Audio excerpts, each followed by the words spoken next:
Održivi kvalitet života podrazumeva uspešnu adaptaciju ljudi na promene u okruženju. To je veoma težak zadatak s obzirom na povremene drastične promene na Balkanu, kao što se dogodilo 90-ih. Raspad države doprineo je tome da antivrednosti kao što su nasilje, ratno profiterstvo, korupcija postanu društveno vrednovani. To su negde generacije, da kažemo, srednje dobi koje su odrastale u jednom vremenu kada su postojale nekakve vrednosti i odjednom se zatekli u periodu kada to sve postaje antivrednosti i oni danas treba da vaspitaju decu u periodu kada je tehnologija kao jedan globalni trend, odnosno internet, vrlo popularan, kada imamo i pojavu takozvanih fast food porodica. Znači, to su neki površinski, brzi odnosi koji se svode i na virtualnu komunikaciju, kada nam je sve instant i bogaćenje, da što pre dođemo do profita, odnosno do novca, da što pre dođemo do diploma, kada mediji i društvo nameću imperativ srećne dece. Aktuelni podaci o socijalnoj strukturi u Srbiji svrstavaju siromaštvo i socijalnu isključenost u red najznačajnijih društvenih problema i izazova.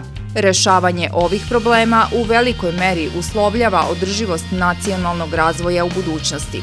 Siromaštvo je u Srbiji uslovljeno različitim faktorima. Među njima su stanje na tržištu rada, stepen obrazovanja i kvalifikacija, starosna dob, pol ili pripadnost marginalizovanim grupama.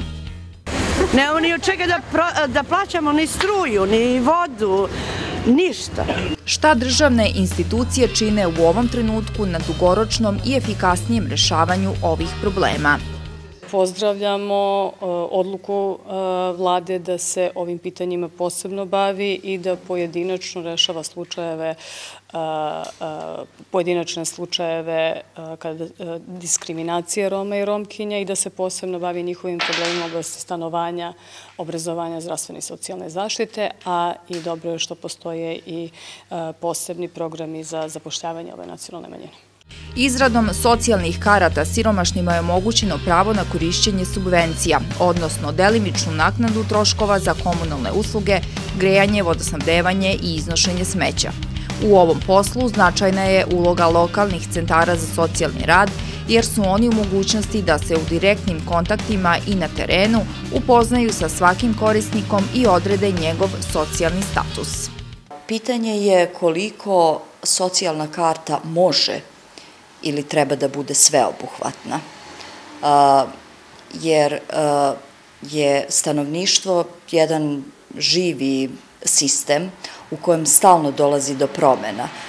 Danas neko može biti u izuzetno teškoj situaciji, pri čemu tu situaciju ne može da sam svojim sredstvima i svojom snagom prebrodi, već sutra on se može zaposliti ili promeniti svoju životnu situaciju na bolje i nije mu potrebna podrška iz sistema socijalne zaštite. Od suštinskog značaja za progres održivog razvoja Srbije je promovisanje rodne ravnopravnosti i ekonomsko osnaživanje žena.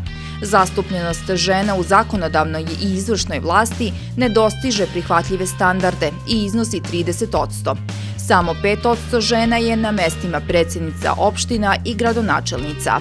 Još uvek mi neku hijerarhiju posjedujemo uopšte u svim privrednim društvima, ne samo privatnim, već i u društvenim i u državnim, gde je muškarac uglavnom bio na čelu firme i gde smo mi navikli da neke naloge, odnosno naređenja, izvršenja primamo upravo od strane muškarca. U Srbiji živi oko 800.000 osoba sa nekom vrstom invaliditeta, što je gotovo 10% od sve ukupne populacije tretirane na republičkom nivou. Tek svaka 5. osoba sa invaliditetom je zaposlena. Procenat siromašnih u toj populaciji je višestruko veći nego među ukupnim stanovništvom Republike Srbije. Ljudi treba informisati što češće i što bolje. I ne radi se tu samo o problemima, mislim, osobe sa invaliditetom, kako sama reč kaže, ružna je, invaliditet, invalidno, nevalidno, nevažeće. To je jedna onako gruba i ružna reč, ali nažalost je tako usvojena. Osobe sa invaliditetom nisu nevažeće osobe. One su i moraju da budu ravnopravni članovi bilo kog društva. Na celom svetu, pa i u Srbiji, ima previše mesta gde su sve veće šanse samo za nekolicinu, a sve veća nejednakost za većinu. Socijalna pravda se zasniva na principima unapređenja borbe protiv siromaštva, promociji prava na rad, jednakosti polova i ostvarivanju jednakih šansi za sve. Zadatak državnih i lokalnih institucija, civilnog društva i medija je da u godinama koje dolaze promene postojeće stanje i stvore uslove za pravednije društvo.